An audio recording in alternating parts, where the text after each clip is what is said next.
Vous êtes dans la lutte? Oui, oui. Êtes-vous lutteur? Non, non, non. Entraîneur, arbitre?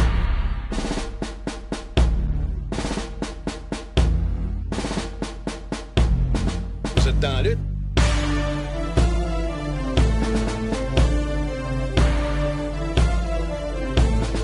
Vous êtes dans la lutte?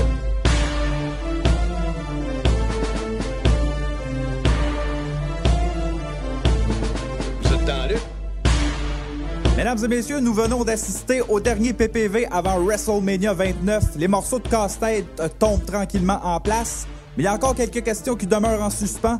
La WWE nous fait languir cette année. Bienvenue à Vous êtes dans Lutte, épisode 8. Mon nom est Mathieu Chevalier.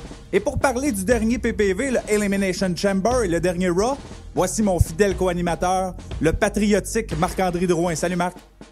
Salut Mathieu, salut cher auditeur, patriotique québécois plutôt que canadien. Oui, on a eu un Elimination Chamber quand même de qualité avec un autre Raw d'après PPV très faible. Par contre, l'Elimination Chamber, je crois qu'il était de bonne qualité. On va en parler, on va le disséquer. Comme à toutes les semaines, on va disséquer aussi le Raw qui vient d'avoir. Je pense que le PPV qu'on a eu là était un PPV qui essayait de nous mettre en place pour le road, la dernier droit pour le road to WrestleMania.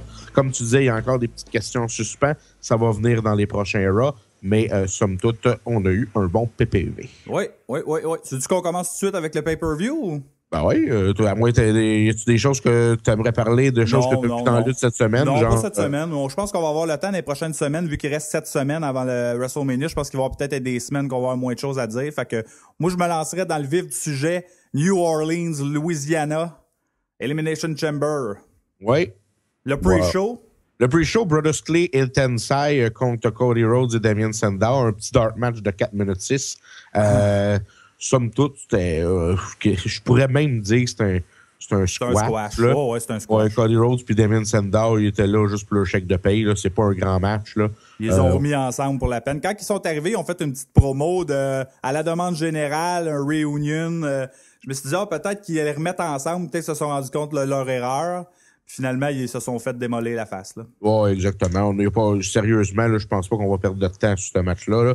Mais quand même, Mathieu, combien d'étoiles tu donnerais à ce match-là? Oh, je sais pas. J'ai même pas mis d'étoiles. Ça doit être sur le bord de 1 étoile, 3/4, 2. Là. C'est pas un match, ça. Là. Non, exactement. Mais moi, la même chose. J'ai donné 1.5. Là. Bon, et voilà. Pas grand-chose. 1 et 3/4. Bon. Le PPV, lui, débuté avec le World Heavyweight Championship entre Alberto Del Rio, qui est le champion, contre The Big Show. Somme toute, un très bon match. Ouais, un bon opener. Très spectaculaire. C'est un bon opener. Il y a eu des bons spots. Écoute, les deux lutteurs se sont donnés. C'est pas un long match, 13 minutes 5. C'est pas un très long match, mais je pense que c'est les matchs que Big Show peut donner quand il n'y a pas de stipulation donnée à ses matchs. Ouais, j'ai trouvé qu'il a quand même roulé un bon pace, Big Show. Il m'a surpris dans ce match-là. Puis c'est une feud qui était bâtie un peu à l'envers des feuds normales, c'est-à-dire qu'on a eu des matchs de stipulation pour leurs 2 premiers combats. Puis là, on tombe avec un match normal. Ça faisait du sens avec la feud parce que c'était Big Show disait « Tu m'as jamais battu, tu m'as jamais battu 1, 2, 3, tu m'as jamais fait abandonner ». Fait que ça faisait du sens. La finale était surprenante de le faire abandonner, que Del Rio le fasse abandonner. Je pense que t'étais surpris, toi. Ouais, ben écoute, moi je savais pas comment que le match était pour terminer. Je doutais fortement que Del Rio était pour faire abandonner le Big Show. Puis quand c'est arrivé, je marquais comme un enfant. Là, je capotais, j'étais là, ben voyons donc, il le fait abandonner. Puis j'ai bien aimé la finale. C'était à part le botch avec la cacane là, qui était un peu dommage. Oui, ça c'était drôle, Big Show. Ils ont dit que c'était drôle parce qu'il garde la cacane, la canisse dans les mains, puis... Ouais, ça a fait dur un peu. Ça a brisé un peu le momentum. C'est plate parce que si c'était pas de cette petite finale-là, je pense que ça aurait probablement fini même là, peut-être le match. Là, ils ont dit, on peut pas finir ça là. On dirait qu'ils ont rajouté un petit move ou je sais pas. Là. Ouais, exactement. Puis écoute, moi j'espérais tellement que Ziggler vienne cacher out, que Big Show que Big Show se fâche et fasse un beatdown de Del Rio. Malheureusement, ce n'est pas arrivé. Donc, c'est quand même un très bon match. Ouais, j'ai bien aimé. Puis ça, c'est la preuve que quand tu laisses les deux gars aller, puis, tu sais, je veux dire, la feud a quand même été un peu de déconnade, là, du versage de peinture, puis des faux confettis, puis des estiniaiseries. Là, c'est un match de lutte standard. Puis tu vois que les deux gars étaient capables de travailler. Puis j'ai bien aimé ça. Oui, exactement. Puis selon moi, on sait très bien que la feud est terminée. Là. Big ouais, c'est la fin. Out of the title picture. Ouais. Combien d'étoiles tu donnerais à ce match-là? 3, j'ai bien aimé ça, moi. Ouais, moi, je donnerais un 3. Ouais, 3, moi aussi. La même chose, un 3. Un 3. Ben, tu sais, c'est parce qu'à un moment donné, là, c'est tough. Tu te dis, 3 et quart, 3 et demi. J'ai pas vraiment de barème pour me guider. Je lance des étoiles de même. Mais c'est pas un match mémorable. Tu sais, dans le fond, il y a eu un bon match dans le gala qui vaut la peine. Le reste, c'est des bons matchs sans plus, tu sais. Oui, exactement. Ensuite, un match pour le WWE United States Championship entre Antonio Cesaro, le champion, et The Miz. Un match court de 8 minutes 21. Le match, comment on pourrait le disséquer? Ben, c'est un match correct. C'est un match de heel. Cesaro a été excellent. Il a travaillé l'épaule tout le long. Oui. Cesaro, il a un style assez lent, mais il a des attaques tellement divertissantes puis tellement variées que moi, j'adore ce gars-là. Il m'hypnotise quand je le regarde aller.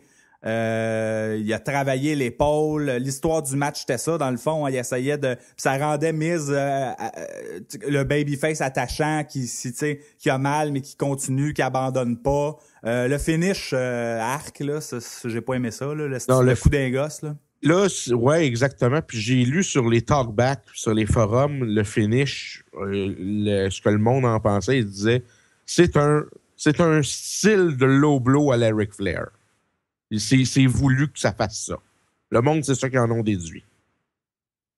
Ouais, c'est avec le genou, mais tu sais, je veux dire, c'était mal monté. Mais c'est parce que de la façon moi j'ai vu ça, c'est que c'est comme si Cesaro avait produit le coup. Ouais, moi, c'est ce que j'ai vu. Puis, ben tu sais, je veux dire, à quel point t'es con de dire, OK, je vais le faire trébucher pour qu'il me tombe d'un gosse. Je vais gagner de même. Puis, si c'est ça ton but dans l'histoire, joue-les plus gros, joue-les que Cesaro, il est crosseur un peu, puis ramène Miz à Raw, que Miz, il est en tabarnak ou je sais pas quoi. Là, ça n'a pas été clair, cette fin-là. C'était pas digne d'un PPV, là. Je comprends clairement qu'ils veulent faire continuer le programme, là, mais c'est parce que là, moi, j'adhère pas à cette fin-là pantoute. Non, vraiment pas. C'est vraiment pas une bonne fin. C'est une fin de SmackDown, là. C'est vraiment pas débile comme fin.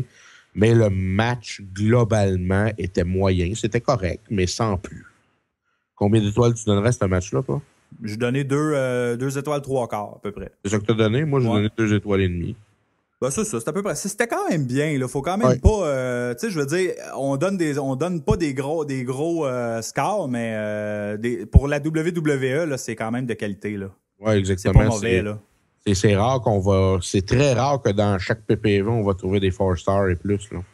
Ouais, c'est ça. Prochain match, déjà, le Elimination Chamber. Déjà, ça commence en milieu, le 4e, ben en fait, je me rappelle, toi, t'as dit, le gala s'appelle de même, puis ton match est dans le milieu de la carte. Qu'est-ce que c'est ça? Oui, c'est ça, j'ai trouvé ça bizarre. Mais là, je m'attendais bien que c'était pas pour être le main event, là, on sait bien. Ça aurait quasiment dû, c'était tellement hot. Oui, exactement. C'était tout un match Elimination Chamber. J'ai adoré ce match-là, moi. Vraiment, il était long, 31 minutes 18, quand même assez long. Plein de beaux spots. Vraiment plein de beaux spots. Jericho s'est donné, Bryan s'est donné, Kane s'est donné, Mark Henry, un monstre destructeur. C'était excellent à voir. Il y avait bumpé, Mark Henry, la double souplesse sur le métal. C'était hot en crise. Exactement. Il a garoché Orton dans une des pods. Dans un des pods. Tout le monde était là. Tout le monde était concentré. C'était bien à voir. C'était super le fun à voir. Tout le monde était bien concentré sur son match. La finale, je la trouve très bonne. J'ai été surpris. Moi, j'étais sûr que Jericho gagnait avant le PPV parce que je me disais, j'étais sûr que Ziggler cashait out dans le match de Rio Big Show.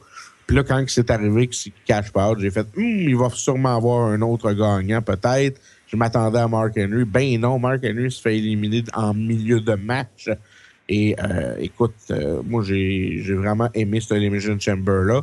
Il y a eu dans l'histoire, il y a eu plusieurs bons matchs Elimination Chamber. Je ne sais pas où je le situerais, celui-là. Il y en a eu 16, je pense, en tout, si je ne me trompe pas. Ben, il se situerait dans le premier tiers, selon moi. Il y en a eu 16, puis il y en a eu 4. Est-ce que j'ai lu dans les stats? Il y en a eu 4 seulement que c'était pas pour une ceinture. Le fait que c'était pour un number one contender, ça mettait de l'enjeu en maudit, parce que souvent, si, mettons, là, c'est pour la ceinture, tu te dis, le champion a bien des chances de la conserver vu que ça s'en va à Mania.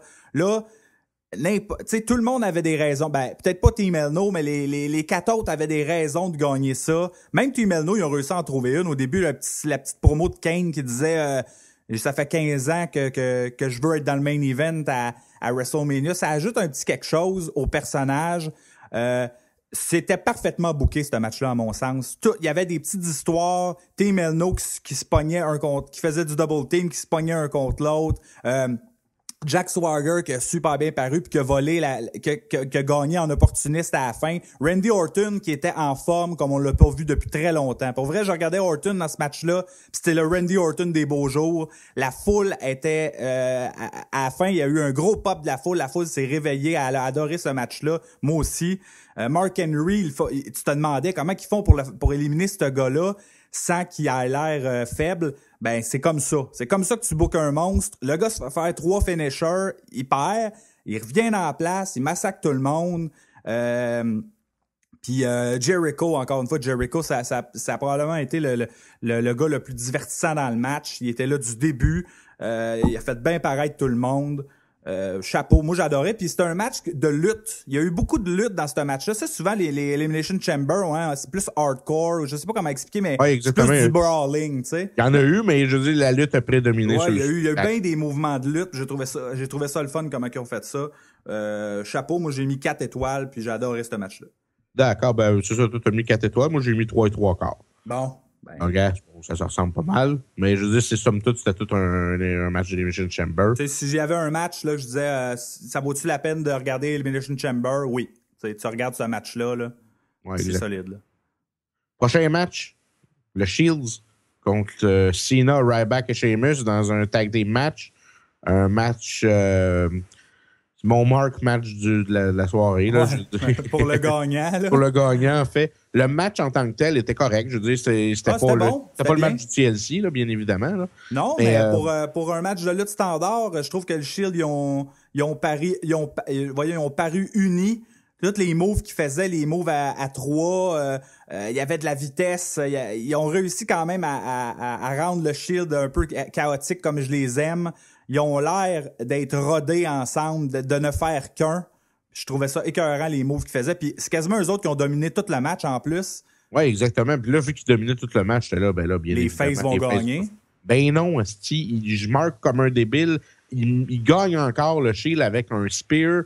Puis, c'était tout un finish, ça. Ah ouais, tout le finish était excellent. Il était parfaitement exécuté, là. Ah ouais, tout était beau là-dedans. C'était super beau à voir. Puis j'étais bien content que The Shield gagne parce que quoi que dire, Ryback, il perd toujours comme The Shield, mais ça me dit, moi, dans le fond, le Shield, je les adore. J'adore trop Dean Ambrose dans un ring, puis Seth Rollins. Puis. Mais moi, comme je t'ai dit, après le gala, tu sais, il y a du monde sur Internet qui disait pourquoi c'est pas Sheamus qui a pris le pin, ça n'a pas fait mal paraître personne, parce que Sheamus, il n'y a pas d'histoire. Mais moi, je trouve que le fait de faire perdre Ryback dans cette histoire-là, ça ajoute au personnage de Ryback. Parce qu'à cette heure, on dirait que la E se sont tournés vers OK, c'est plus le monstre indestructible qui était. Tant qu'à le faire perdre, on va le faire perdre pour le rendre sympathique, pour qu'on ait de l'empathie. Puis moi, j'en ai eu. Puis tu sais, moi, Ryback, je suis un peu indifférent. Le gars, je le trouve bien correct, là, mais tu sais, il est un peu bébé pour moi, dans le sens que c'est pas Mark Henry, puis c'est pas Brock Lesnar, là, tu sais.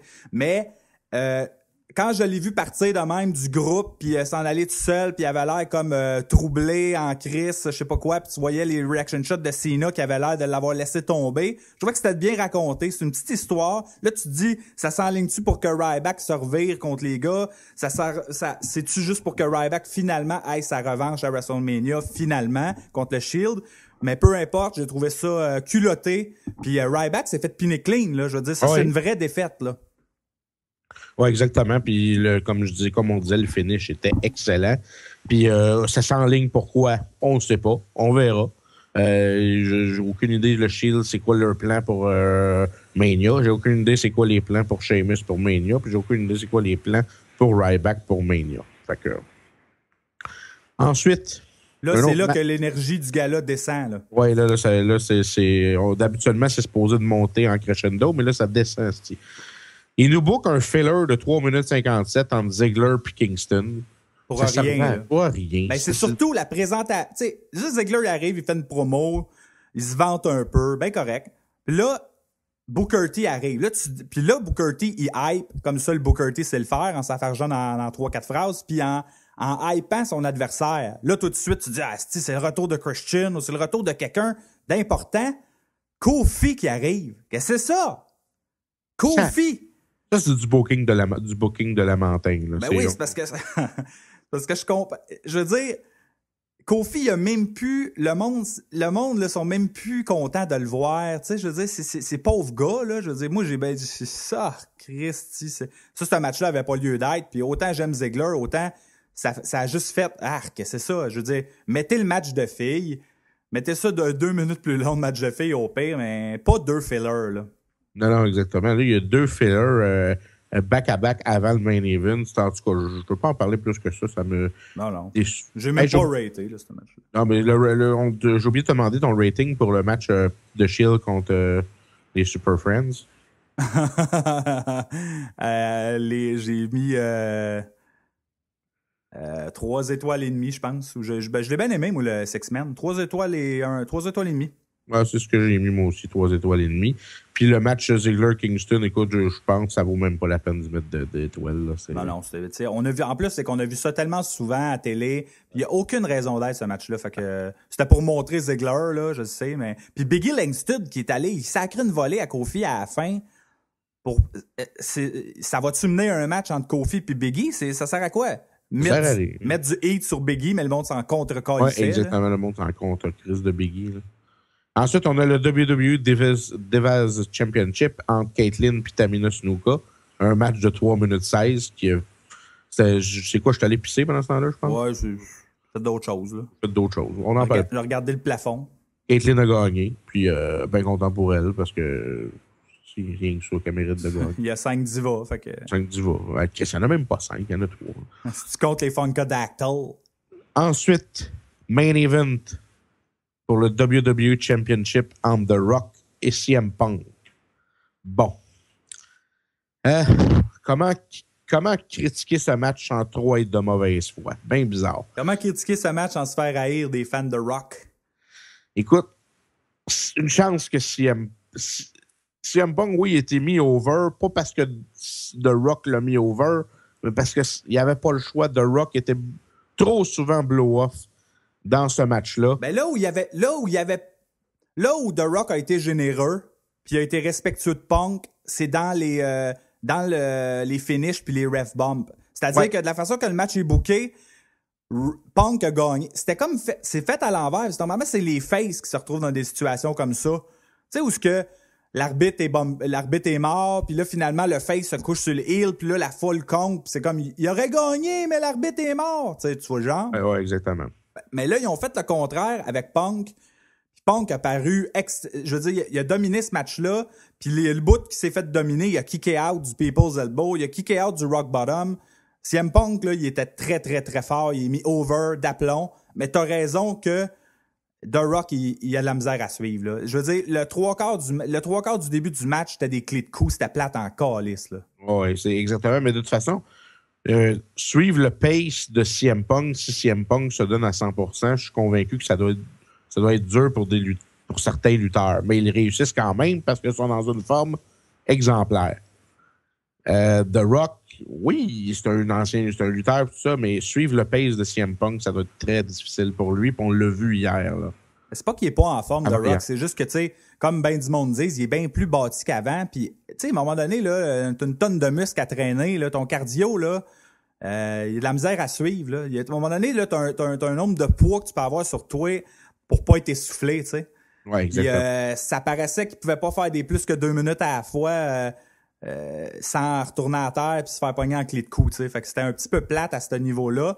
Mais à la fin, il y a eu un crescendo puis ça a quand même été excitant. Là. Il y a eu des near fall cool puis tu sais, on savait là, que Rock gagnerait. Là. J'ai jamais cru que Punk avait des chances, là, ben honnêtement. Mais j'ai trouvé ça le fun que Punk paraisse bien parce que j'étais un fan de Punk, tu sais. Ouais, exactement. Puis Le match en tant que tel était bien moyen, mais... La foule était pas tant dedans que ça non plus. Je pense que les 2 fillers d'avant puis les promos backstage de trip d'acide avec des lutteurs jouets, là, avec Brothers qu'est-ce que c'est ça? Ben ça a tué un peu le momentum du gala qui était excellent à date, là. Oui, le momentum du gala était bon jusqu'au 5e match de Shield contre Cena, Ryback, Sheamus. Après ça a descendu, puis la foule n'a jamais réembarqué. Ça a été dur de réembarquer, surtout que comment que ça a commencé avec des clés de coupe et tout, tu fais comme bon, envoyez là, c'ti. Il serait temps. Combien d'étoiles t'as donné à ce match-là? 2, 3 quarts. Toi?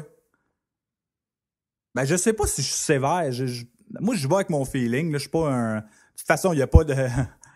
Il n'y a pas de bonne ou mauvaise réponse. Je suis à 2,5. Ouais, je sais pas. Mais tu sais, sûrement que Wrestling Observer va donner 4 étoiles juste à cause que c'est Rock Punk en main event. Là. Oui, exactement. Puis le pire là-dedans, c'est qu'habituellement, il est sévère. Quand il est sévère, je parle, des fois, il y a des. Tu sais, je veux dire, il est pas généreux habituellement, mais dernièrement, quand il rate certains matchs où est-ce que The Rock ou est-ce que d'autres gars de légende, il met un petit peu d'étoiles. Mais là, hier, la foule était tellement pas dedans que je ne sais pas si. Ouais. L'ambiance générale n'était pas. Ben, le fait que ce soit des main events, il y a tout le temps une coche de plus, dans le sens que si, mettons, le gars-là avait fini avec l'Elimination Chamber aurait été encore plus hypé.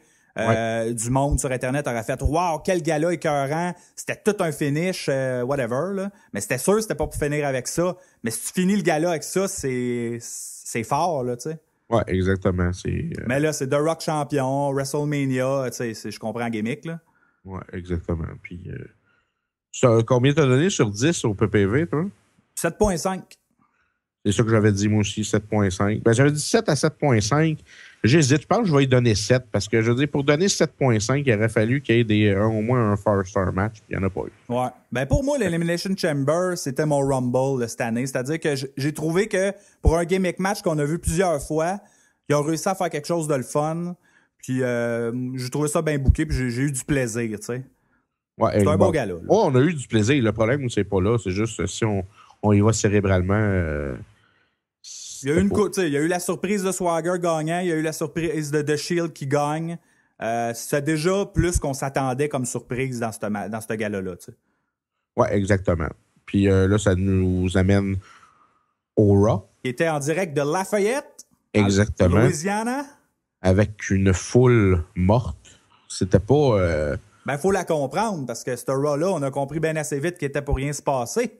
Parce que c'était un Raw qui disait « Revenez-nous la semaine prochaine! » Ça va être bon la semaine prochaine. Ça va être bon la semaine prochaine. Fait que ceux qui sont venus cette semaine, là, ben, on va vous donner les Dancing Bears. On va vous donner le retour de R-Truth. Oui, c'était... Écoute, la foule a été morte de 8h jusqu'à 10h, jusqu'à 11h. C'était... Non, mais... le Raw en tant que tel, ça fait 2 fois qu'on a des Raw d'après PPV qui sont très plates. Là. Mais tu sais, c'est que c'est pas un Raw. C'est pas. Tu sais, si on y va, mettons, là, vraiment comme de façon objective, c'est pas un Raw pourri. C'est juste que là, c'est le premier Raw pour ton Road to WrestleMania. Puis on s'attend, nous autres, les fans, on s'attend à gros. Tu t'attends au retour d'Undertaker, tu t'attends à Triple H, Brock, ou whatever. Là. Tu t'attends à des grosses affaires. Puis là, ils te font des to be continued pour la semaine prochaine, gros comme le bras. Puis de la semaine prochaine, ça risque d'être un gros Raw de la façon qu'ils nous le hype. Oui. Ça risque d'être ce Raw-là qu'on attendait lundi, tu sais. Fait que là, on a eu un Raw filler, un Raw qui n'a pas fait avancer les choses ben. Ils prennent leur temps, tu sais. Fait que c'est sûr que nos attentes étaient plus élevées, fait que ça joue contre le Raw, là. Ça a commencé comment, ça, avec Cena? Ouais, Cena qui vient promoter son combat à WrestleMania contre The Rock. Rien à dire là-dessus. Punk arrive, qui l'interrompt, qui dit j'aurais pu faire j'ai fait le compte de 18 pour le tomber. Puis là, il explique qu'hier, il aurait pu gagner, mais qu'il a perdu fair and square. Il dit qu'il veut pas rien savoir de revoir Cena Rock. Il dit c'est un rerun de l'année passée, ça. Ouais, exactement. Puis il demande à Cena de quitter la WWE, de sortir de sa vie. Puis Cena qui dit non, moi je ferai pas ça, mais tu veux ta chance au titre, parfait. On va se battre right now. Le gagnant entre nous deux va affronter The Rock à WrestleMania. Punk, il consulte Paul Heyman. Il revient, il dit ouais, j'accepte, mais ça sera pas right now. Ça va être quand moi je vais le décider. va être la semaine prochaine. Il nous book de quoi déjà la semaine prochaine? Venez nous écouter, ça va être meilleur. Après ça, tu te demandes pourquoi la foule là-bas, ils désenchantent. En partant, tu fais comme, come on, là. Tu sais, je sais là, que c'est une tactique de heel de toujours reculer puis de dire non, c'est quand moi, ça me tente. Mais c'est parce que c'est du mauvais hit, là, parce que tu fais juste tabarnak, j'ai payé, moi. Ouais, c'est ça. Je suis venu voir votre Raw, je veux le match tout de suite. Puis là, Punk, il dit à Cena que ça va être la plus grosse erreur de sa vie. Beau petit sourire d'en face de Punk comme je l'aime. Ça s'en va en coulisses où Sheamus et Ryback se disputent. Puis à propos du Shield, Chris Jericho, il arrive et il fait encore une promo de feu comme il fait depuis qu'il est de retour. Il est en forme, ce gars-là. Ça n'a juste pas d'allure. Il joue le over happy là, en ce moment. Oui. Hein? Ça sent-tu le heel turn quand il va revenir dans 2 semaines? Ou? Peut-être. Mais là, je l'aime bien. Il est vraiment trop heureux de vivre. Là. C'est le Ian England de la lutte. Puis là, il propose de s'allier à eux autres à soir pour affronter The Shield. Là, on voit par un tweet de Vicky qui s'est accepté un peu plus tard. Puis là, ça continue maintenant avec Mark Henry qui se quash Sin Cara en 1 minute 32. Ah, j'étais déçu. Moi, je pensais que Sin Cara gagnerait ça. Mais, tu sais, quand j'ai vu Sin Cara déjà dans les rings, puis j'ai entendu la tune de Mark Henry, j'ai comme ri, j'ai fait. Ouais, on était contents. On dit il va le démolir. Mais on était moins contents de celui qui arrive après, par exemple. Le Great Khali arrive pour confronter Henry. Arrive en rampant. Puis là, Henry commence à se moquer de Great Khali avec des mimiques qui font pas partie de lui. C'est bien bizarre, ça. Ouais, c'est un petit peu out of character. Déjà qu'il sort du ring, moi, j'étais là. Il l'a battu 2 fois la semaine passée, là, en à peu près 1 minute. Là. T'as peur de quoi, là, Mark? C'est pas toi, ça. Je te reconnais plus. Sacrément. Mais là, ça mènera pas un match à Mania. Ça va juste être genre pour le SmackDown ou pour Raw la semaine prochaine. Là. Oh, ouais, si faites-nous pas peur avec un match Mark Henry, Great Khali à Mania, je pense que je le loupe pas. Calvaire, en tout cas. C'était mou, hein. C'était pas correct. C'était ouais, c'est ça. Tu sais, quand tu dis ça marche pas, ça marche pas. Ça marche pas. Là, après ça, ils nous disent qu'il va y avoir un match entre The Miz et Antonio Cesaro sans disqualification, mais pas pour le titre. Sacrement! Le titre doit être en jeu dans ce genre de match-là. Ben non, si on fait un match pas de disqualification, puis... Pour que Miz regagne une chance au titre. Ah oui, avec la prise en 4 par soumission sur Cesaro, dans un match assez boring. Ben, tu sais, il y a eu une couple de bons spots, là, le Cesaro qui tombe sa chaise ouverte dans le ring. Puis tu sais, les affaires dans le c'était pas... C'est juste que ça nous le rend boring parce qu'on sait l'issue en partant, tu sais. C'est surtout que on dirait qu'ils ont comme pas joué sur le match de la veille. Tu sais, je sais que le no DQ, c'est en lien avec le fait que ça a fini en DQ au PPV. Ouais. Mais je trouve que au lieu de rebooker un match tout de suite, Miz pourrait essayer d'en vouloir un autre match. Tu sais, on dirait que tout ce feud-là, sérieusement, ils vont nous la diluer, là. Puis s'ils s'affrontent à WrestleMania, là, il n'y a pas personne qui va vouloir voir ça. On s'en calisse, là. Ouais. Puis moi, j'aime Cesaro. Puis Miz, j'ai toujours apprécié, même si le face Miz, il m'énerve en sacrament. Mais je veux dire, je suis posé avoir out un match entre les deux, puis ça fonctionne pas pour moi. Puis je suis très déçu de ça. Ouais, pas mal déçu. Moi, Cesaro, je le vois bien plus haut que ça. Puis j'espère qu'après Mania, ils vont le monter pour le World Heavyweight, là, parce que là, le voir se battre contre The Miz dans des matchs qui ne veulent rien dire, là, je commence à me rendre mon casse. Hein. C'est le syndrome de trop d'émissions de télé puis tout. Ils rendent les matchs, là, à un moment donné, là, c'est comme il n'y a plus de jus. Là. Puis là, ils vont se réaffronter combien de fois là, d'ici WrestleMania si c'est ça le match-up? Aucune idée. Puis je ne suis pas intéressé à ce match-up là, pour Mania, mais vraiment pas. Non. Là, le monde va dire, ouais, mais contre qui tu vois les deux? Premièrement, Miz, je le vois pas dans une carte à Mania. Puis Cesaro, je le vois contre quelqu'un d'un petit peu plus haut. Peut-être contre Christian, en face, peut-être. Ça serait cool. Ben, quelque chose de fresh, au moins. Ouais. Tu sais. Christian donne des bons matchs. Christian donne des excellents matchs. Ça pourrait être ça. On verra. Ensuite, une promo vidéo de YouTube, puis Jack Swagger, puis Zeb Coulter, qui parle des immigrants qui viennent aux États-Unis. We the people! Ouais, petite promo heel bien sympathique qui met en valeur le charisme de Zeb Coulter. Une promo heel sympathique. Tu sais, le gars, il est raciste comme le sacrament. non, mais je veux dire, ça fait juste marcher bien dans le contexte. Ouais, ça marche. Puis, c'est ça, pas plus de gros choses à dire. Kane et Bryan qui se disputent en coulisses, qui se promettent de plus jamais intervenir se promettent de ne pas intervenir dans leur match de ce soir. On sait très bien qu'il va se passer de quoi à ce niveau-là. Mais rien de t'écoutes puis tu fais c'est bien hot ça, puis non, c'est mou, puis ça continue. Puis il y a Vicky Guerrero qui réserve une surprise pour Paul Heyman ce soir. On va en parler un peu plus tard, ça va revenir dans le Raw. Ensuite, on a un match entre Del Rio et Ziggler. Qui est exactement le même match qu'ils ont fait à Main Event la semaine passée. Sauf un petit peu moins d'émotion. Bon, pas mal moins même. Puis c'est un super bon match, là, mais ils ont fait exactement la même chose. Moins d'énergie, un petit peu... tu sais, c'était moins flawless qu'à Main Event. Puis là, ça, c'est dans le fond la WWE qui m'a carrément dit « Pourquoi t'écoutes Main Event, Mathieu? » C'était pour ça. C'est ça. Un bon match entre Del Rio et Ziggler. Pour voir 2 fois le même match. C'est ça. Là, ensuite, la fin du Del Rio bat Ziggler et Biggie Langston attaque Del Rio après le match. Ziggler décide d'encaisser son Money in the Bank. Ben non, Ricardo vole la mallette et Ziggler tente de la récupérer. Il essaie de monter dans le ring, puis finalement, il se fait avoir par encore Del Rio. Puis là, je me suis pris à mes émotions à ce moment-là. Hein. J'étais en crise quand que... En fait, là, je pense que je vais me vider le cœur. Là. Dolph Ziggler, là, j'étais un fan fini, là, tout le monde le sait. Là. Mais là, je commence à perdre intérêt en lui, puis ça devient problématique. Parce que c'est rendu que je marque même plus quand ça tourne d'école. Parce qu'ils ont réussi à me le rendre comme un loser, puis ça m'énerve, ça. Puis je sais, le monde va me dire « Ouais, mais le gars qui a la mallette, c'est tout le temps ça. Regarde Daniel Bryan. » Mais Daniel Bryan, il a pas eu 7 mois de temps, là, cette petite mallette.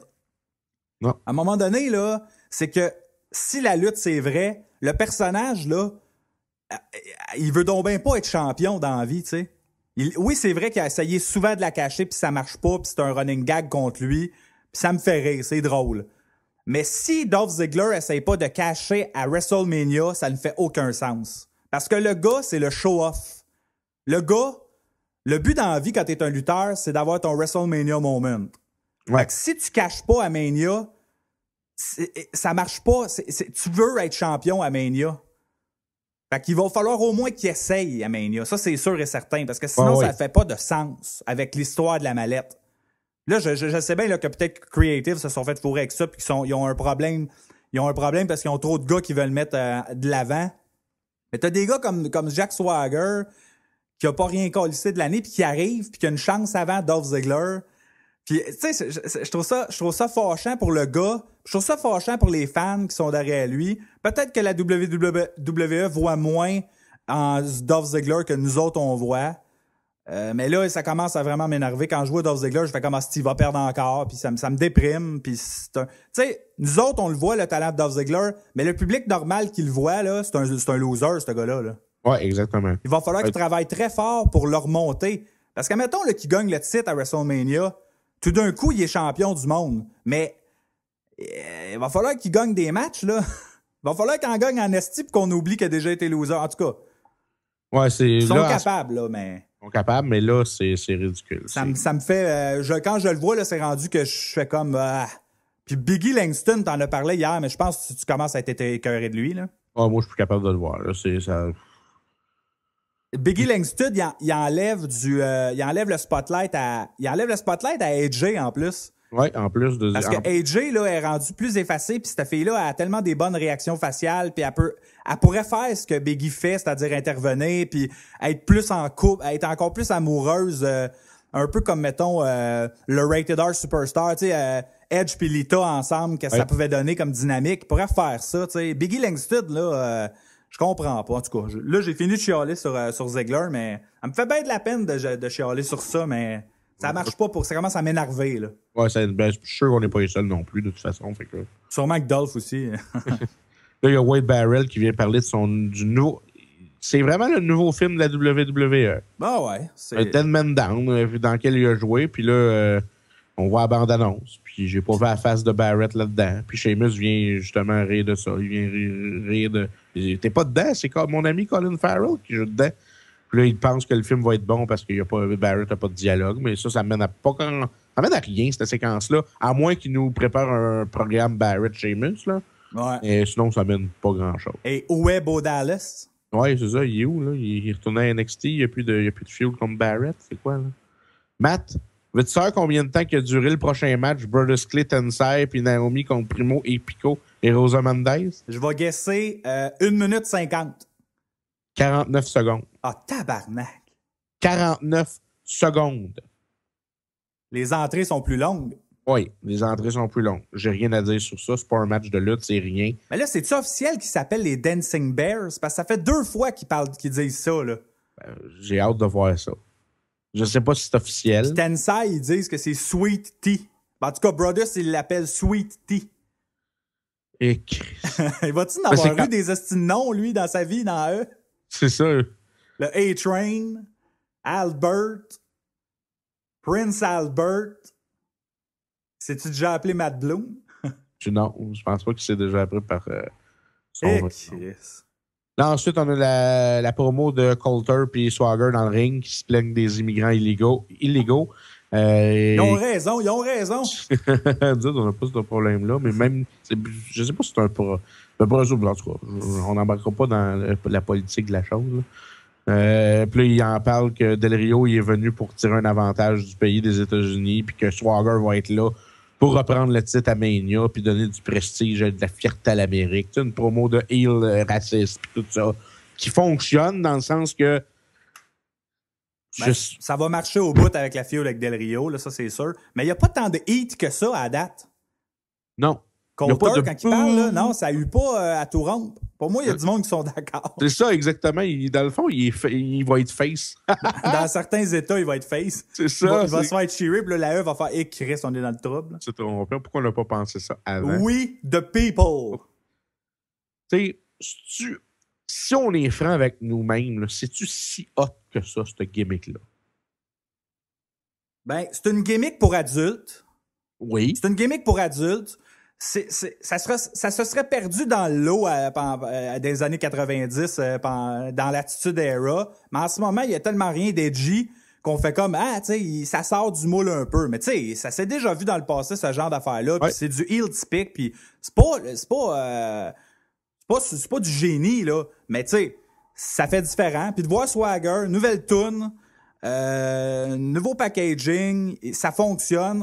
La semaine passée, il a dit que ça t'offrait peut-être 3 semaines. Fait que la WWE, c'est peut-être dit la même chose. Fait que on le met number 1 contender. On fait tout de suite la feud avec Del Rio. Battre le fer tant qu'il est chaud. Mais il faut dire que moi, si je suis franc avec vous, cher auditeur, puis avec toi, Mathieu, Jack Swagger, je l'ai jamais aimé, puis je l'aimerai jamais. Fait que même s'il rentre avec des griffes, puis... avec un masque de luchador. Ouais, même s'il rentre n'importe comment. S'il rentre du toit, genre. Ouais, puis je trouve qu'il est très limité in-ring. Fait que je m'en... Tu sais, je veux dire, c'est comme... Ben moi, je l'ai toujours plus défendu que toi. Rappelle-toi, moi, au début, en 2010, à peu près, je l'aimais bien, Jack Swagger. J'ai toujours aimé son physique. Il est athlétique pour la grandeur qu'il a. Moi, in-ring, contrairement à toi, je le trouve, tu sais... Moi, je trouve qu'il bump mal, mais il effectue... Ses moves, il les effectue bien. Tu sais, c'est un bon... tu sais, c'est un lutteur amateur, le gars, à base, là. Fait que tout ce qui est mat wrestling, puis tout, il est à l'aise avec ça. Depuis qu'il est revenu, il se donne plus. Combien de temps ça va durer, on ne sait pas. À date, ça fonctionne, puis c'est ça. Ouais, mais tu sais, je veux dire, si t'aimes pas Swagger, puis ça change pas grand-chose. Ça change pas grand-chose pour moi, c'est juste que... T'es pas fâché, tu sais. Non, je suis pas fâché, mais moi, personnellement, il serait pas dans le title picture. Non, moi non plus, là. C'est sûr que ça n'aurait pas été ma décision, mais je comprends ce qu'ils font avec cette histoire-là. Cette histoire-là est bonne, elle avait pas besoin de la ceinture, là. Tu sais, si je suis franc avec moi, là, le voir faire taper out Daniel Bryan intérieurement, je pleure, là. Ouais. T'sais, les deux, là, in-ring, ont aucun rapport de se battre ensemble. Daniel Bryan, c'est un lutteur in-ring de qualité internationale, de 5-star match.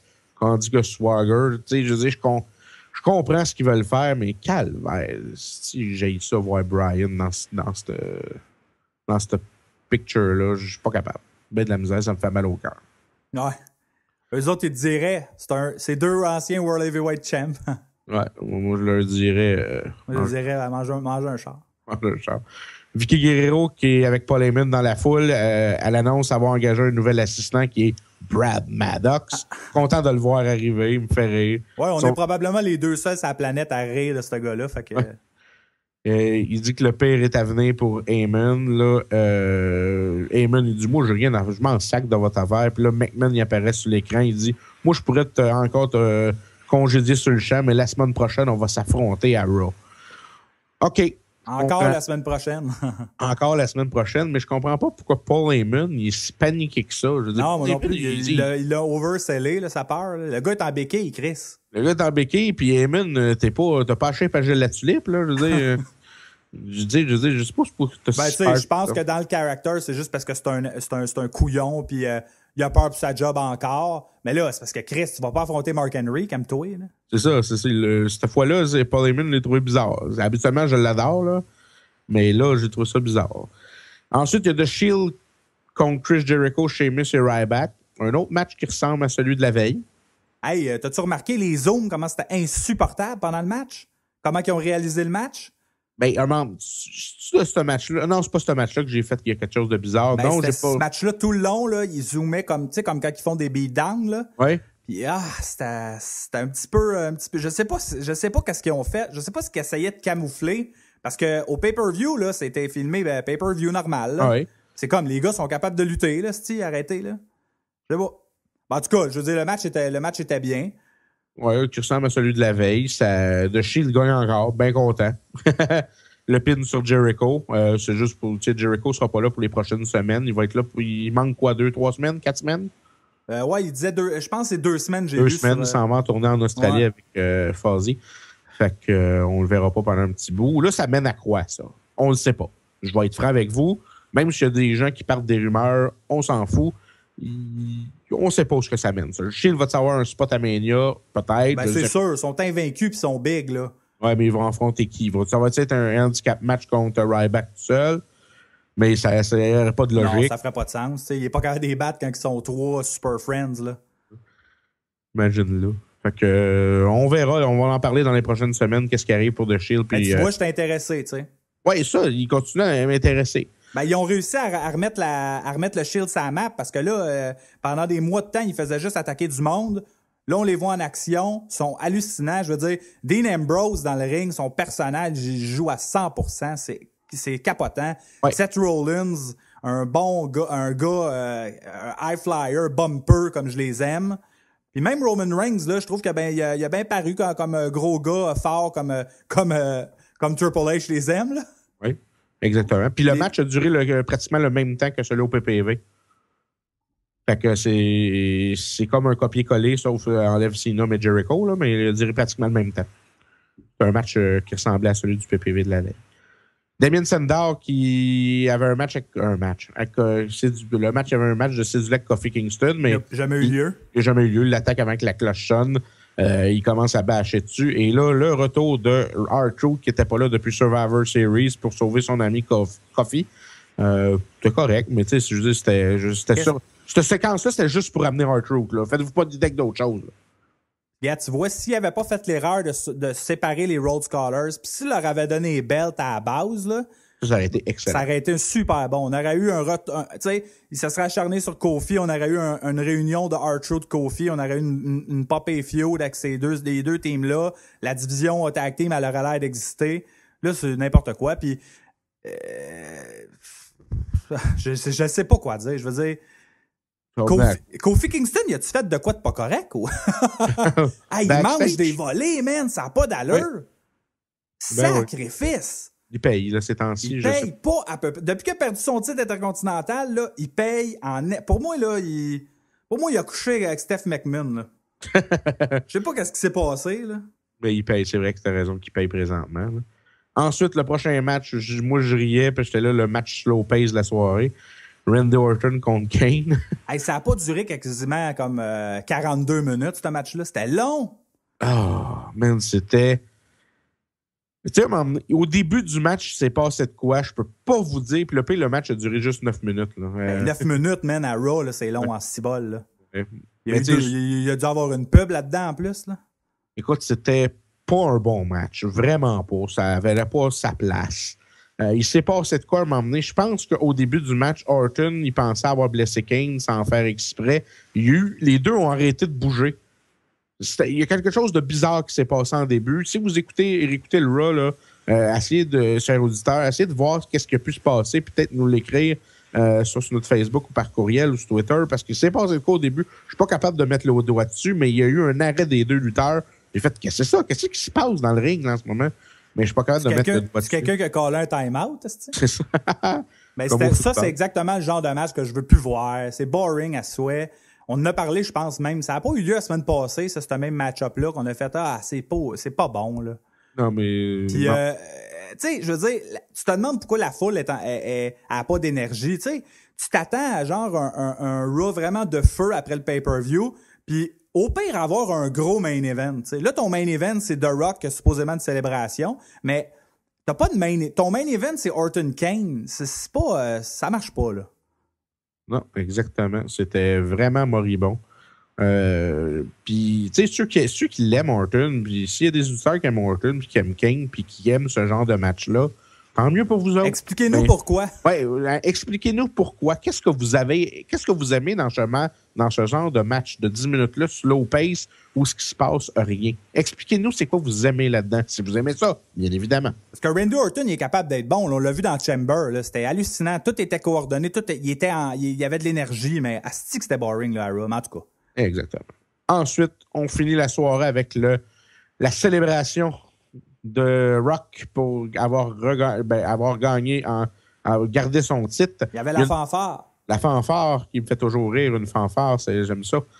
Non, pour vrai, non, mais il parle du titre. Savoir quoi t'acheter à Noël. Ah, une fanfare. Ah ouais. On voit que dans le ring, il y a de l'air d'avoir une nouvelle belt. Là, il en parle. Là, tu capotais, là, t'étais content. Là. Ouais, j'étais content, je capotais. J'étais là, enfin, une belt. Est-ce que c'est une nouvelle? Est-ce que c'est une ancienne qui revient? C'est une Brownable? Moi, j'étais sûr quand il a parlé de Bret Hart puis tout. Bret Hart, Hogan, tout ça, j'ai dit, ils reviennent avec la Eagle Belt, la belt des années 90. Avant celle de l'Attitude Era, ils reviennent avec une belt de cette façon-là, un peu remodelée. Je capotais. En dedans de moi, là, je t'ai pas parlé de la fin, je t'ai pas parlé de ce que j'en pensais encore. Ça va sortir là, je suis content, j'étais content. Il parle des légendes, il dit enfin, on va pouvoir jeter cette bête-là qui ressemble à un jouet. Il la jette à l'extérieur du ring, mais il dit assurez-vous qu'elle s'en aille au Hall of Fame. Il dévoile la nouvelle ceinture.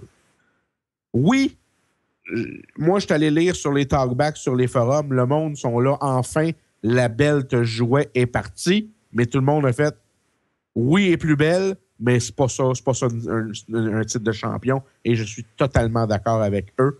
C'est pas ça que je veux comme titre de champion. C'est encore trop gros, trop épais. Ça ressemble encore quand même à un jouet. Ouais, t'as raison. Le côté jouet, il est encore là. Je sais pas où il est encore là. Le côté jouet, c'est bien trop épais comme ceinture. C'est trop gros. Je suis amèrement déçu. Moi, tu vois, la belt, quand je l'ai vue, j'ai pas eu de réaction. Je la trouvais pas belle, je la trouvais pas laide. J'étais content que moi, ça faisait 8 ans là, que c'était le modèle, la Spinner Belt de Cena. Il était temps là, qu'elle décalisse. Je me suis dit en dedans de moi, si on avait capoté sa ceinture, peut-être que dans 2 semaines, on l'aurait pu. Tu sais, des fois, quand quelque chose est trop beau, ouais, ça se démode vite. Parce que c'est le cool factor du moment. Là, je me suis dit, bon, le gros logo de la WWE dessus, tu sais, c'est le WWE title. Je comprends qu'ils mettent ça en avant-plan. C'est le fait qu'il y ait une World Heavyweight à Star qui chie un peu tu sais, que tu peux pas avoir, mettons, la terre dessus ou n'importe quoi du genre. Oui. Je suis d'accord avec toi qu'elle ressemble... Tu sais, c'est un peu une nouvelle version de l'ancienne, plus slick un peu. Mais tu sais, je capote pas dessus non plus. Là. Tu sais, je vais être franc avec toi que je suis pas... je m'achèterais pas une réplica de ça. Là. Non, vraiment pas. Mais tu sais, c'est une nouvelle ceinture. J'avais hâte de voir ce qu'elle aurait l'air sur l'épaule à Rock. C'est vrai qu'elle a l'air encore stiff. T'sais, moi, j'aime mieux des ceintures. T'sais, c'est sûr que moi, mon modèle préféré, c'est l'Intercontinental. Ce genre de ceinture-là, je trouve ça beau. J'ai toujours aimé ça. Ouais. Moi, je trouve que ça a l'air encore joué. Tu sais, c'est sûr qu'il est en métal sur le dessus, mais j'ai l'impression que c'est en plastique. Tu donnes un coup à la pète. Là. J'aime pas ça. Je trouve ça T'aimes-tu le concept des petites pins ses côtés qui vont pouvoir être interchangeables? Oui. Par contre, j'ai remarqué qu'il n'y a plus de slate pour mettre le nom du champion. Ouais. Je sais pas s'ils vont... c'est peut-être les côtés qui vont à cette heure identifier le champion. Je sais que tu Peut-être. peux l'acheter à cette heure, une réplica sur le site de la E. Elle coûte 449 $ pour les intéressés, ceux qui ont bien de l'argent à flamber.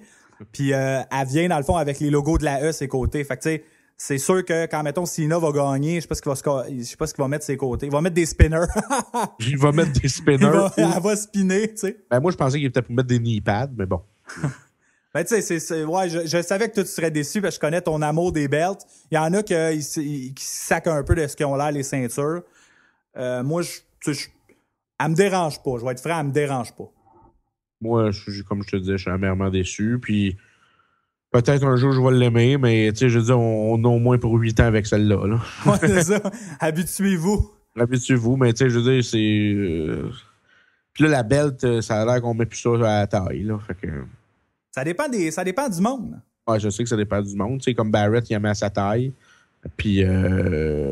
Cesaro, il a mis Cesaro la met à sa taille, mais les World Del Rio la met à sa taille. Là, tu vas me dire, finalement, tout le monde la met à sa taille, mais habituellement, non. Là, on est chanceux, mais. Brian, il aimait. Ouais. Mais non, mais c'est parce que me semble. Mais c'est vrai que t'as raison que ça fait. Ben, c'est parce que là, déjà, Punk, il l'a eu longtemps, puis c'était la gimmick de Heyman qui a tenu en arrière. Ouais. The Rock, il a traîné tout le temps. Steve Austin, il a traîné. Tu sais, si je retourne en arrière, des gars qui tiennent au bout de leurs mains puis qui sacent un peu du belt quasiment, là. Ouais, exactement. Là, Rock fait une promo comme quoi il est content de qui c'est. Il a hâte de voir qui c'est qui va affronter à Mania. Si c'était juste de lui, il affrontait quelqu'un, nanana. La toune de Cena passe, Cena arrive, il se regarde.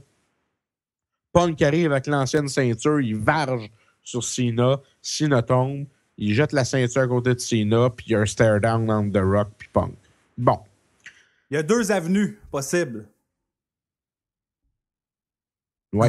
Tu voulais que je continue? Ouais. Ben, je pensais que tu aurais complété. En fait, ça s'enligne peut-être pour un triple threat où Undertaker arrive la semaine prochaine puis bifurque puis s'enligne dans un programme avec Punk comme on pense. Ouais, exactement. C'est les 2 seules avenues. Qu'est-ce que tu penses d'un triple threat s'ils s'en vont vers ça?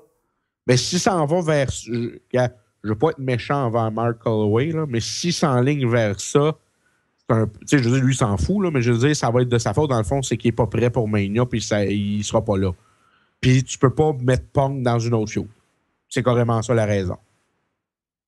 Ouais. Moi, j'ai aimé que Punk dise « J'ai pas travaillé 434 jours pour rien, pour pas être dans le main event de Mania », ce qui fait totalement du sens. Tu sais, il y a 2 écoles de pensée. Il y en a qui disent « Un match à WrestleMania, un main event, c'est un 1 contre 1. Faut qu'il y ait un gagnant décisif. » Mais si tu mets Punk dans le match, selon moi, ce que ça fait, c'est que ça rallie tout le monde. T'as la vedette Hollywood qui amène tous les casual fans qui n'écoutent pas la lutte.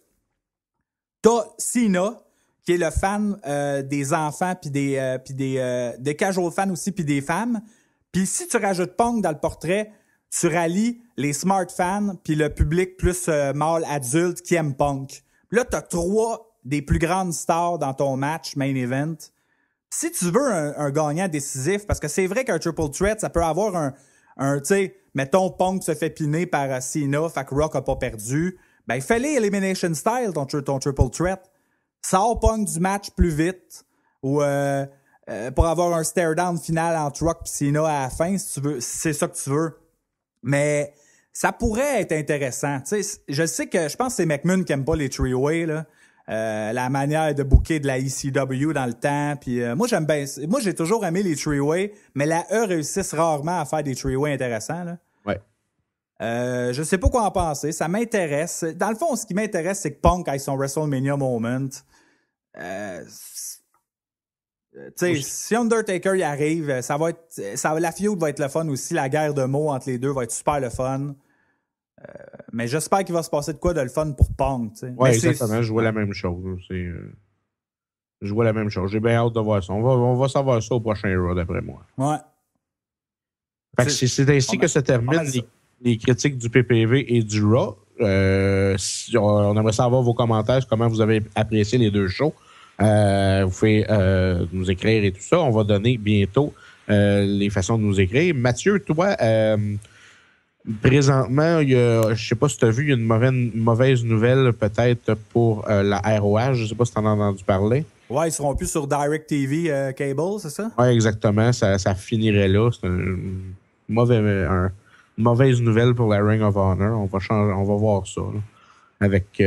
On va voir dans le fond qu'est-ce que ça va donner pour la Ring of Honor. Parce que TNA, ça allait être arrivé aussi, mais il avait réussi à régler le problème. Là, puis c'est ça. Exactement. On a annoncé aussi la venue du WrestleMania 30 qui va être au Superdome en Nouvelle-Orléans. Il y a eu une belle promo de ça hier par la E. Et il y a conférence de presse. Conférence de presse et toute la patente. Exactement. Il n'y a pas grand-chose d'autre à dire. As-tu quelque chose à rajouter avant de terminer, toi? Non. Le Harlem Shake, qui est la nouvelle mode que tout le monde semble s'être approprié. Je savais même pas c'était quoi parce que moi, je suis pas sur Internet, on dirait. J'ai su hier c'était quoi à cause de quand je vais sur un site de sport qui des potins sportifs, puis il y a pas mal de clubs de hockey qui font ça, qui dans leur vestiaire, qui niaisent avec ça.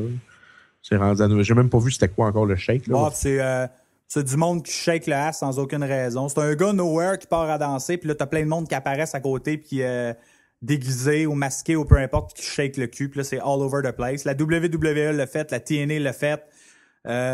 Ceux qui font ça, je vous juge. Ben, tu sais, c'est viral, là. C'est genre le Gangnam Style, mais cheap, là. Tu sais, c'est rendu ça, Internet. On se mongolise en gang. Si on est rendu à parler du Harlem Shake, je pense que c'est le temps de terminer le podcast. Clairement, ouais.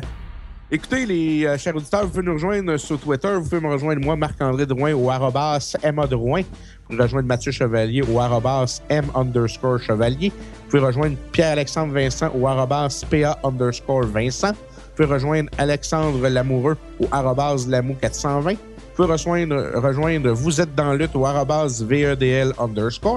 On a aussi notre courriel qui est vous.z.dans.lutte@gmail.com. Sur Facebook, c'est Vous êtes dans lutte. Vous pouvez nous parler là, il n'y a aucun problème. Et ainsi que le podcast sur iTunes et Podomatic. Et si vous avez des questions, des commentaires, vous pouvez nous écrire sur les réseaux sociaux que je viens de mentionner. Ça va nous faire plaisir de jaser avec vous.